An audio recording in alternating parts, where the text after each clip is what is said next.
አንድ ጥያቄ ልጠይቅ እየሰማኝ ከሆነ መቼ ነው ከራስ ጋር የምትግባባው? መቼ ነው ወጥ የሆነ ትምህርትስ የምትይዘው? እዛው ታፈርሰዋል። እስቲ አንድ ቪዲዮ አይተን እንመለስ። በኦርቶዶክስ ቤተክርስቲያን ውስጥ ሱሳይድ ቦምቢንግ ተፈጽሞ ነበር። ቢቢሲ ያወጣውን ዜና እዚህ ጋር እንደምትመለከቱት ከሰዓት ቅዳሴያቸው ላይ አንድ ሰው ቦምብ ይዞ ገብቶ አፈንድቷል እና ከ20 የሚበልጡ ሞተዋል፣ ከ60 የሚበልጡ ደግሞ እንደቆሰሉ እየተናገረ ነው። ስለ የትኛው ፍትህም በል ትናንትና ሰኔ 15 በዝቋላ አቦ ስለተገደሉበት አባቶች ፍትህን በል ነገሩኛ አምልጬን ነው ካለ ምንድነው ዝምታ? የጥጃ ማሰሪያው ስሙ ነው ጉንጉን። ጎንበስ ቀና ብዬ ልዘምር ለጌታ። እኔ ከወደድኳት ዝንጀሮም ትሁን ዝም አያሰኘኝም የአምላክ ውለታ። አሁን ምን ያደርጋል ጅዳ ቢሉ ከበሮ ይመታ። ኢየሱስ ብቻውን ያድናል። አያድንም ቃሉን ጠይቅ፣ እንነጋገር። ብቻውን አይችልም፣ የሚያግዘው ያስፈልገዋል ካሉ እንነጋገር። አየህ፣ ወደ አብ ለመቅረብ የተዘጋብኝን የከፈተው ማን እንደሆነ ይንገሩ። ወልድኪ ነፍሳተ ሶባራየኪ በእሳተ ኩነኔ ዘሃሙ ማርያም ትብሊ በንቲ አዎሙ። ስለ የትኛው ፍትህም በል ትናንትና ሰኔ 15 በዝቋላ አቦ ስለተገደሉብን አባቶች ፍትህን በል ነገሩኛ። የዛሬ ዓመት ከምናምን እዛው ዝቋላ አቦ ገዳም ላይ ስለተገደሉት አባቶች ደግመን ፍትህን በል ወይስ ደግሞ ስለ ማህተባቸው ስለ እምነታቸው ብለው በጥይት ለተቆሉት ለሻሸመኔ ኦርቶዶክሳውያን ፍትህን በል? እችን ቤተክርስቲያን አናስነካም። ማህተባችንን ከምትበጥሱት አንገታችን ይበጠስ ብለው ሰማዕት ስለሆኑት ኦርቶዶክሳውያን ፍትህን በል? ስለ የትኛው ፍትህን በል? ፍትህ እስከየት ነው አይደል? ምን ብለን እንናገር? ምን ብለን እናውራ? ማን ነው ይህንንስ ነገር የሚያስቆሙ? ዓለምን ንቀው ዓለምን ትተው ስለ ሀገር ሰላም የሚጸልዩ አባቶች መጸለይ ያልቻሉባት ጊዜና ዘመን ላይ ደረሰ። ማንን ፍትህን በል? ማንን? የአባቶቻችን የበላይ ጠባቂው መንጋውን ጠባቂው ለምን ዝም ትላላችሁ? ብታወሩም እኮ የሚያምረው በእናንተ ነው። ተው ዝም አትበሉ። ይበቃል። እስካሁን የተገደለው ኦርቶዶክሳዊ ይበቃል። እስካሁን የተገደሉት አባቶች መናንያን ይበቃሉ። ስለ ሃይማኖታቸው ስለ ቤተ ክርስቲያን ብለው የሚታረዱት በቃ ይበቃል። ይበቃል። በቃ ይበቃል። ይህን ቪዲዮ ስሰራላችሁ በጣም መጥፎ ስሜት እየተሰማኝ ነው። ዛሬ በጻድቁ አባታችን በአቡነ ገብረ መንፈስ ቅዱስ ገዳም ያሉ አባቶች መነኮሳት በታጠቁ ኃይሎች ለሁለተኛ ጊዜ ሰማዕት ሆነዋል። በጣም ብዙ መነኮሳት በታጠቁ ኃይሎች ተወስደው የት እንዳሉ አይታወቅም።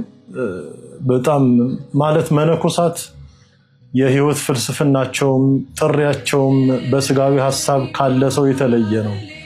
ራሳቸው ለክርስቶስ ሐሳብና ፍላጎት ለእግዚአብሔር መንግስት እንዲመች አድርገው የሚኖሩ ናቸው።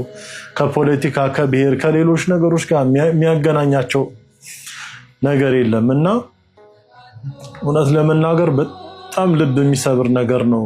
አቅም በሌላቸው ጥሬ ቆርጥመው አንድ ብርጭቆ ውሃ ጠጥተው በሚያድሩ መነኮሳት ላይ እንደዚህ አይነት ጭካኔ ማድረግ ለሁሉም እግዚአብሔር ለአባቶቻችን የሰማዕታትን በረከት ያድላቸው። ለእኛም ለተረፍነው ደግሞ እግዚአብሔር መጽናናቱን ያድለን። ሰላም ለሀገራችን። በዝቋላ ደብረ ከዋክብት አንድነት ገዳም ልክ እንደ ዛሬ ዓመቱ ኦርቶዶክሳውያን መናንያን በባታቸው ውስጥ እንዳሉ ልክ በዛሬ ዕለት ማለት ነው ሰኔ 15 በታጣቂዎች ተገድሏል። የተረፉት ታፍሰው ተወስዷል። ፍትህ ማንን ነው የምንጠይቀው? ለማን ነው አቤት የምንለው? የኦርቶዶክሳውያን ደም እንደ ጉድ እየፈሰሰ ነው። መናንያን እየሞቱ ነው። ማን ነው ፍትህ የምንጠይቀው? መንግስት ወደዛ አካባቢ ትኩረት ሰጥቶ የቀሩትን እንዳይገሉ እንዲያደርግልን በአክብሮት እንጠይቃለን። ጌታ ሆይ ቅዱሳን በምድር ላይ እየሞቱ ነውና ፍረዳት። ኢየሱስ ብቻውን ያድናል። አያድንም ካሉን ጠይቅ፣ እንነጋገር። ብቻውን አይችልም የሚያግዘው ያስፈልገዋል ካሉ እንነጋገር። አየህ ወደ አብ ለመቅረብ የተዘጋብኝን የከፈተው ማን እንደሆነ ይንገሩኝ። የዳዊት መክፈቻ ቁልፍ እጁ ላይ ያለ። ሰላም ኦርቶዶክሳውያን እንዴት አላችሁ? እንግዲህ አባታችን ወንድማችን ሸዋፈራህ እንዳለው የዳዊት መክፈቻ ግን ምን ማለት ነው? ይሄን አካውንት ፎሎ፣ ሼር፣ ኮፒ ሊንክ፣ ሪፖስት አድርጉት። ላይክ ያደረጋችሁ እስኪ ወደ ሐሳብ ይልግባ። እንግዲህ ሸዋፈራሁ እንደሚናገረው መጀመሪያ ኢየሱስና ኢየሱስ የሚለውን እንኳን ለይቶ መናገር አይችልም።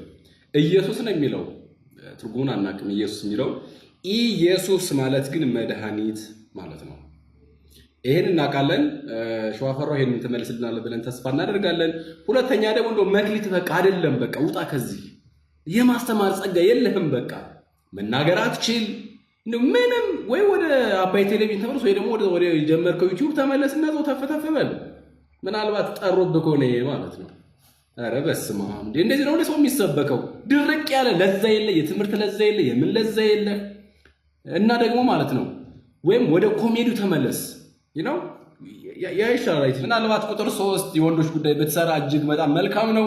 እኛም ፈታ እንላለን፣ አንተም ሜክ መኒ ታደርግበታለህ ማለት ነው። ወይ ቅዱስ ሚካኤል ምን ነው ካላጣው ጥበብ የዚህ ልጅ መሽና ብደፍንልኝ ምን አለ። እና እቺ ኮሜዲ በጣም ደስ የምትል ወይ እና እኔ ልልህ የምችለው ማለት ነው ወይ ቅዱስ ኡራኤል እንደው ካላጣው ጥበብ ምን አለ እንደው የመናገር ጸጋ፣ የትምህርት የስብከት ጸጋ ብትሰጠኝ ብለህ ብትጀምር በጣም ነው ደስ የሚለው። ጸጋ የለማ በቃ የማስተማር ወፍ ድርቅ እንነጋገር። ምንድን ነው የምትነጋገሩ እንዴ? እኛ ታዲያ ኢየሱስ ከማን ጋር እናላለ? ሲጀመር ኢየሱስ እኮ ብቻውን ነው የሚያድነው። ያዳነውን ብቻውን ነው። ቅጥያ ማንጠልጠያ ምናምን ማን አለ? ራስህ እየፈጠርክ።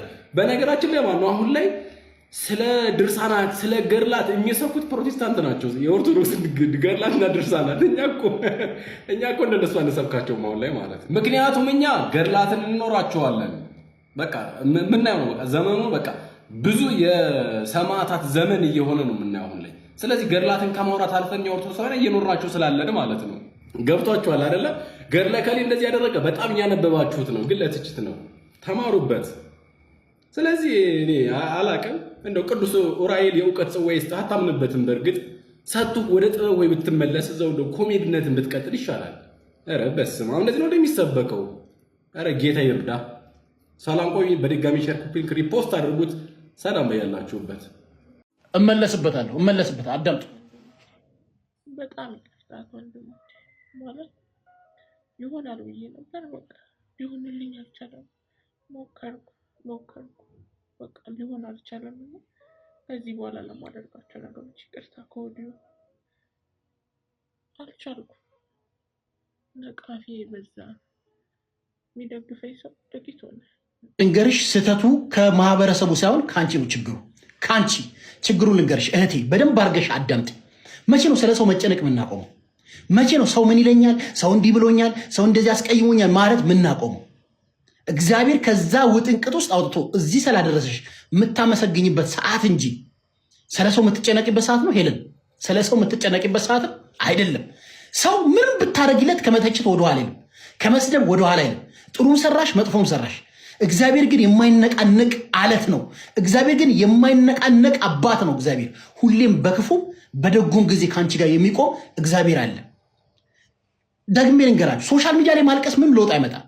እህቴ ጥፋቱ እንደው ታውቂያለሽ። ለመለውጥ አስበሻል፣ ተለውጠሻል።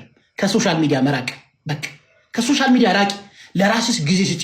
ከእግዚአብሔር ጋር ተነጋገሪ፣ ረጋ በይ፣ አስተውይ። በቃ ከሶሻል ሚዲያ ከማህበረሰቡ ርቀሽ ቤተክርስቲያን ደጅ ላይ አልቅሽ። እግዚአብሔር እስከ መጨረሻው እንዲያጸናሽ በንስሐ ተመላለሽ። በቃ ሶሻል ሚዲያ ምን ይሰራል? አሁን የአንቺ ጊዜ የአርምሞ ጊዜ ነው። ከእግዚአብሔር ጋር የምትገናኝበት ጊዜ ነው። በጸሎት እግዚአብሔር የምታስቢበት ጊዜ ነው። ስለዚህ ከሶሻል ሚዲያ ራቂና ረጋ ብለሽ ወደ ራስሽ ተመለሽ። አንቺ መልሰሽ ወደ ህይወትሽ ስለተመለሽ ሰው ላይ ምንም የሚያመጣው ተጽዕኖ የለም። ራስሽ ላይ ግን ከእግዚአብሔር ጋር የሚያጣላሽ ንግግር አለ። ይቅርታ አድርጉልኝ። ይቅርታ ምን እኛ ምን ነገ በእግዚአብሔር ፊት ስትቆሚ እናድንሻለን? እናተርፍሻለን? አናተርፍሽም። ስለዚህ ይቅርታ መጠየቅ ያለብሽ እግዚአብሔርን። ገባሽ? ነገ ወደ ነበረው ህይወት ስትመለሽ በእግዚአብሔር ፊት ስትቆሚ የሚያሳፍርሽ ነገር አለመስራት፣ አለማድረግ ነው። አለቀ። ቆፍጠን ያለ ንግግር። አምልጬን ነው ካለ ምንድነው ዝምታ? የጥጃ ማሰሪያው ስሙ ነው ጉንጉን። ጎንበስ ቀና ብዬ ልዘምር ለጌታ እኔ ከወደድኳት ዝንጀሮም ትሁን ዝም አያሰኘኝም የአምላክ ውለታ። አሁን ምን ያደርጋል ጅዳ ጅዳ ቢሉ ከበሮ ይመታ ይመለክ በሆይታ።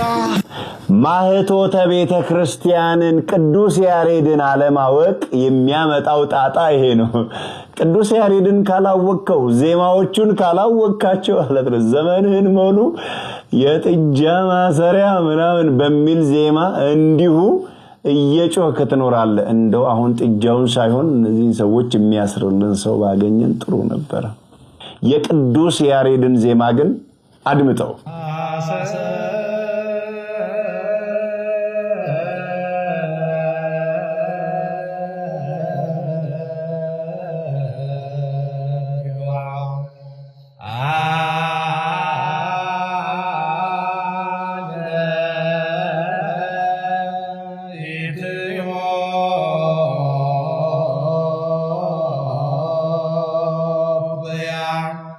በሚያሳዝን ሁኔታ በትናንትናው ዕለት በደማስቆ በሲሪያ በኦርቶዶክስ ቤተክርስቲያን ውስጥ ሱሳይድ ቦምቢንግ ተፈጽሞ ነበር። ቢቢሲ ያወጣውን ዜና እዚህ ጋር እንደምትመለከቱት ከሰዓት ቅዳሴያቸው ላይ አንድ ሰው ቦምብ ይዞ ገብቶ አፈንድቷል እና ከ20 የሚበልጡ ሞተዋል፣ ከ60 የሚበልጡ ደግሞ እንደቆሰሉ እየተናገረ ነው።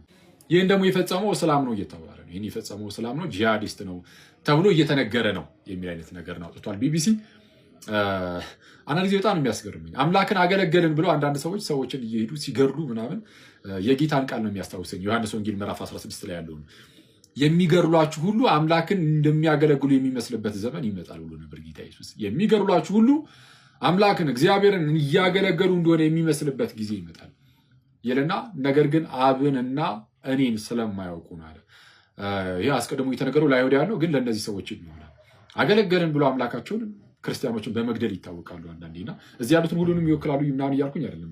ስለሱ ያዘን አድርገውና እስልምና ከግድያ አንጻር ምን ያስተምራል የሚለውን ዛሬ ላይቭ ላይ ገብተን ከዮሐዲ ጋር እስቲ ዮሐዲ አንዳንድ ነገሮችን ያሳየን ይሆናል። ከዛ ውጭ ግን ይሄ ነገር በጣም እንደው አስቸጋሪ ነው። እግዚአብሔር አምላክ ነፍሳቸውን ይማር የሞቱትንም። ኤኒዌይስ ዛሬ ላይቭ ላይ ገብተን ግን ትንሽ ነገር እንሄድበታለን። መንግስተ ሰማያት መርጣ ምን ታገባል? ትንሽ ከሚዲያ ራቅ ስንላቸው ፕሮቴስታንቶች የማይሆኑ ቃላቶችን እየሰነዘሩ እና ለማንኛውም ስለ ሁሉም ነገር እግዚአብሔር ይመስገን 200,000 ገብተናል። እናንተንም የኔ ቤተሰቦች አመሰግናለሁኝ። ስለ ሁሉም ነገር እግዚአብሔር ይመስገን። በተነሳው ውዝግብ ላይ ሀሳቤን ሳትረዱኝ ነው በውስጥ መስመር ስትሰድቡኝም የነበራችሁ፣ እኔንም ልጄንም ስትናገሩ የነበራችሁ፣ እንዲሁም ደግሞ በውስጥ መስመር እንደ ወንድም ስታወሩኝ የነበራችሁ፣ ሀሳቤን ተረድታችሁ ስናወራ ተደዋውለንም ያወራን ወንድሞቼ ሁላችሁንም የሰደባችሁኝንም ያልሰደባችሁኝንም በክርስቶስ ፍቅር እወዳችኋለሁ ማለት ነው። ይህንን ቪዲዮ በምችሉት መጠን ኮፒ ሊንክ አድርጉልኝ። ምክንያቱም ቪዲዮ ከሰራው በጣም ስለቆየው ቫይራል እንዲወጣ በደንብ ኮፒ ሊንክ አድርጉልኝ። ወደ ጂሚ ቤራው ቪዲዮ እንመለስ። ማርያም መንግስተ ሰማያት መርታ ምታገባ ሉክ መንግስተ ሰማያት መርጣ ምታገባ። እንግዲህ እንደሰማችሁት እሸቱ ህፃናትን ለማስተማር ቆንጆ ነገር ጀምሯል። ያህንን ግን ሳይሰማ ትኩረቷቸው ሁሉም ፕሮቴስታንቶች ምን ላይ ነው? እመቤታችን ቅድስት ድንግል ማርያም ላይ ስለሆነ ዘሎ ሄዶ መርጣ ምታስገባ እያለ ነው። ይህንን ነገር ለልጆቻችሁ አታሰሙ አለ። በነገራችን ላይ መርጣ ብታስገባም ቢል ምንም የሚገርም አይደለም። ምክንያቱም በጸጋ የተሞላች እናት ነችና ለመንግስተ ሰማያት የሚበቃውንም የማይበቃውንም መለየት የምችል ምልዕተ ጸጋ የሞላባት እናት ነች ያለችንና ብትመርጥም ምንም የሚገርመን ጉዳይ የለም። ነገር ግን እሸቱ እያለ መንግስተ ሰማያት መርታ ምታገባ መርታ ምታስገባ ነው። መርታ የምትመራ የልጇን መንገድ የምትመራ የምታስተምር አምላኳን የወለደች እናት ስለሆነች አምላኳን በማህፀኗ የተሸከመች እናት ስለሆነች የምትመራ ለማለት ነው። ስለዚህ ሀሳባችሁን ከመናገራችሁ በፊት ደጋግማችሁ ቪዲዮን ለመስማት ሞክሩ፣ ወይም ደግሞ መዝሙሮቹን ለመስማት ሞክሩ። የህፃናትን መዝሙርን ቢሆን ለመስማት ሞክሩ። ስለዚህ ዳይሬክት ዩቲዩብ ላይ ቫይራል እንዲወጣላችሁ ብቻ ሳይሆን ወይም ደግሞ እመቤታችን ቅድስት ድንግል ማርያምን ታርጌት አድርጋችሁ ለመናገር ብቻ ሳይሆን ሀሳቡን ለመረዳት ሞክሩ እና መርጣን ብታስገባ ምንም የሚገርም አይደለም። ምክንያቱም የእናንተን ፓስተሮች እየመረጡ ስለሚያስገቡ በእናንተ ወደ የትኛው እንደሚያስገቧችሁ አናውቅም። ነገር ግን እመቤታችን ቅድስት ድንግል ማርያም ደግሞ መርጣም ታስገባለች፣ መርጣም ታስገባለች ማለት ነው። ምንም የሚገርም ጉዳይ አይደለም። ይህንን ቪዲዮ በምችሉት መጠን ኮፒ ሊንክ አድርጉልኝ። በብዙ ቪዲዮዎች እንመለሳለን። እወዳችሁ። ይህንን ቪዲዮ በድጋሚ ለዮናታን አድርሱለት። ኮፒ ሊንክ፣ ሼር፣ ዱዊት፣ ሪፖስት ማድረግ እንዳይረሳ። አንድ ጥያቄ ልጠይቅ፣ እየሰማኝ ከሆነ መቼ ነው ከራስ ጋር የምትግባባው? መቼ ነው ወጥ የሆነ ትምህርትስ የምትይዘው? እዛው ታፈርሰዋለህ። እስቲ አንድ ቪዲዮ አይተን እንመለስ። ሰው ተራራ ወጥተህ ቁልቁለት ወርደህ ጦመ ጠልየ በብዙ ሁኔታ ውስጥ አልፈ ከሆነ ድነትን የምትፈጽመው ድነትህ የሚገባህ ነገር ነው እንጂ የእግዚአብሔር ስጦታ አይደለም። መጽሐፍ ደግሞ ኤፌሶን መጽሐፍ ላይ እንደዚህ አለ፣ ጸጋው አለ በእምነት አድኗቸዋል፣ ይሄም ደግሞ አለ የእግዚአብሔር ነፃ ስጦታ ነው። የክርስቶስ መስቀል የእግዚአብሔር ጸጋ ነው። በዚህ ላይ ምንም ልትጨምርለትም ምንም ልትቀንስለትም አትችልም። ጨምርለታለሁ ካልክ የጎደለ ነገር አለ እያልክ ነው። እንደሰማችሁት ቤተ ክርስቲያንን ለመቃወም የማትለውን እንደምታስተምረው አድርጎ ሲያቀርቡ እንመለከታለን። ስታቀርብ አየን። ቤተ ክርስቲያን እንደዚህ አስተምራ አታውቅም፣ አታስተምርም። በስራ ድነታችን እንጀምራለን ብለን አስተምረን አናውቅም። ቤተ ክርስቲያን አስተምራ አታውቅም። አንድ ሰው ለመዳን መጀመሪያ አምኖ መጠመቅ፣ ከዛ ድነቱን መፈጸም እንዳለበት ታስተምራለች እንጂ ድነቱን መፈጸም እንዳለበት ደግሞ ጌታ ኢየሱስ ክርስቶስ፣ ቅዱስ ጳውሎስና ሐዋርያቶቹ አስተምሮናል። ለምሳሌ ጌታችን ኢየሱስ ክርስቶስ በዮሐንስ ወንጌል ምዕራፍ 15 ቁጥር 2 ላይ በእኔ ያለውን ቅርንጫፍ ፍሬ የማያፈራውን አባቴ ይቆርጠዋል ብሎ ነገረ። ፍሬ የማታፈራ ከሆነ በግንዱ ላይ ሆነ ትቆረጣለህ ማለት ነው። ፊልጵስዩስ ምዕራፍ 2 ቁጥር 12 ደግሞ ጌታችን ቅዱስ ጳውሎስ እንዲህ ብሎ አስተማረ፣ በመንቀጥቀጥ በፍርሃትና በመንቀጥቀጥ ድነታችሁን ፈጽሙ አለ። አንድ ጊዜ የተሰጠንን ድነታችን መፈጸም ስላለብን ግዴታ ያሁን በመንቀጥቀጥና በፍርሃት መፈጸም አለብን። ሶስተኛ፣ አንተ ራስህ የተሳሳትክበት አንተ ራስህ ይህንን ትምህርት ታፈርሰዋለህ በሌላ ትምህርት ማለት ነው። በያዕቆብ መልእክት ምዕራፍ 2 ቁጥር 14 ጀምሮ ያለውን አንተ ይሁዳ ብለህ ያነበብከው ማለት ነው። እስቲ ሰምተህ እንመለስ። ይሁዳ መልእክት ላይ እምነት አለኝ የሚል ስራ ግን የሌለው አቤት። አዎ ጥቅሱ ያው ይታወቃል። በያዕቆብ መልእክት ያለው ያዕቆብ ያለን ከስራ የተለየ እምነት የሞተ ነው ብሎ ያስተማረውን ማለት ነው። ስለዚህ ቅዱስ ያዕቆብ ነገረን፣ ቅዱስ ጳውሎስ ነግሮናል፣ እንዲሁም ጌታ ኢየሱስ ክርስቶስ አስተምሮናል ድነታችን መፈጸም እንዳለብን። እባክህን ግን ከራስ ጋር ተግባባ። ይኸው በያዕቆብ መልእክት ታፈርሰዋለህ፣ በዚህ ጋር ቤተክርስቲያን ለመቃወም ይህንን ትናገራለህ።